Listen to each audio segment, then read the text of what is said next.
ভাইজান এই হচ্ছে নাথিং ফোন 3 এর আসল লুক।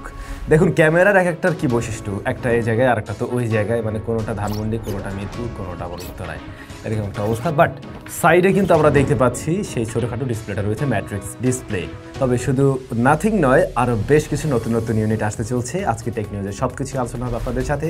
কেমন আছেন আপনারা অবশ্যই কমেন্ট করে জানান। আর আগামীকাল আপনাদের জন্য প্রশ্ন উত্তর পর্ব থাকবে, সুতরাং আপনাদের জানতে চাওয়ার বিশেষ প্রশ্নগুলো ঝটপট আজকের ভিডিওতেই করে ফেলুন চটপট।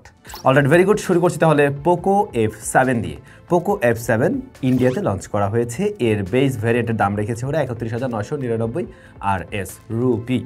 তো বাংলাদেশে আসলে কেমন দাম হতে পারে একটা মোটামুটি আইডিয়া তো আপনি রাখতেই পারেন। এই ফোনটাতে 1.5K রেজলিউশনের একটা ওলেড প্যানেল রয়েছে, যেখানে কিন্তু LTPS প্যানেল আমরা দেখতে পাচ্ছি। 120 হার্টজ হাই রিফ্রেশ রেট রয়েছে। ভালো ডিসপ্লে বলে মনে হচ্ছে, মানে কাগজে কলমে। অন্যদিকে স্ন্যাপড্রাগন 8S Gen 4, কি বলছিলাম, এই প্রসেসর দিয়ে প্রচুর ডিভাইস আসবে এবছরে, এবং আমরা দেখতে পাচ্ছি প্রতি মাসেই বেশ কয়েকটা করে আসছে আর কি। UFS 4.1 হলো গিয়ে স্টোরেজ টাইপ।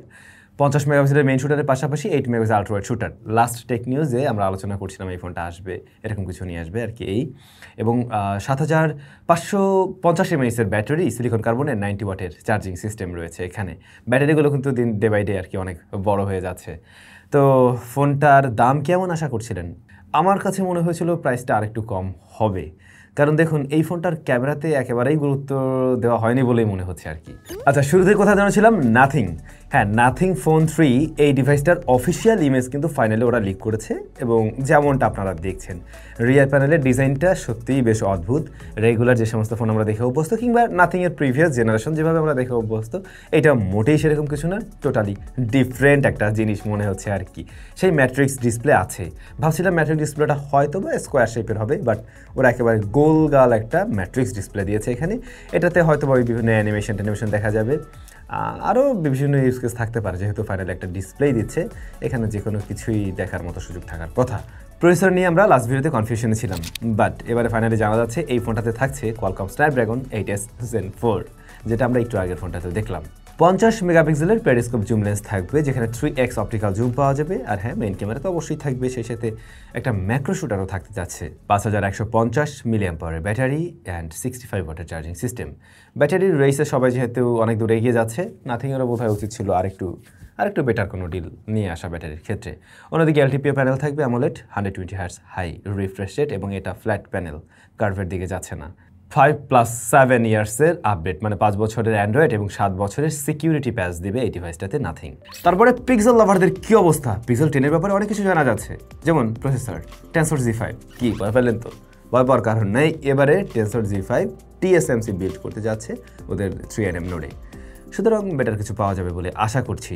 অন্যদিকে এই ফোনটাতে ফুল HD প্লাস রেজলিউশনের 120 হার্টজের ডিসপ্লে থাকবে, 2000 নিটস ব্রাইটনেস HBM, 48 মেগাপিক্সেলের মেইন ক্যামেরার পাশাপাশি 12 মেগাপিক্সেল আল্ট্রা ওয়াইড শুটার, যা প্রিভিয়াস জেনারেশনের সাথে মিল রাখে। আর সেই সাথে থাকছে 10.8 মেগাপিক্সেলের একটা টেলিফটো জুম লেন্স, যেখানে 5x অপটিক্যাল জুম পাওয়া যাবে। 4970 mAh ব্যাটারি অ্যান্ড 29 ওয়াটের চার্জিং সিস্টেম। আমি বুঝলাম না ভাই, এই পিক্সেল দামি ফোনগুলোর সমস্যা কি? 29 ওয়াট কেন এই যুগে এসে? আর একটু বেটার তো দেওয়া যায় বোধ হয়, যেহেতু দিচ্ছে অনেকেই এখন। আর 15 ওয়াট ওয়্যারলেস চার্জিং সিস্টেমও সাপোর্ট নেয়। ইন্ডিয়ার ক্ষেত্রে এই ফোনটা ধারণা করা হচ্ছে যে 60,000 রুপির মধ্যে আর কি থাকবে। বাংলাদেশে কেমন দাম হতে পারে এবার আপনি নিজেই একবার ভেবে নেন।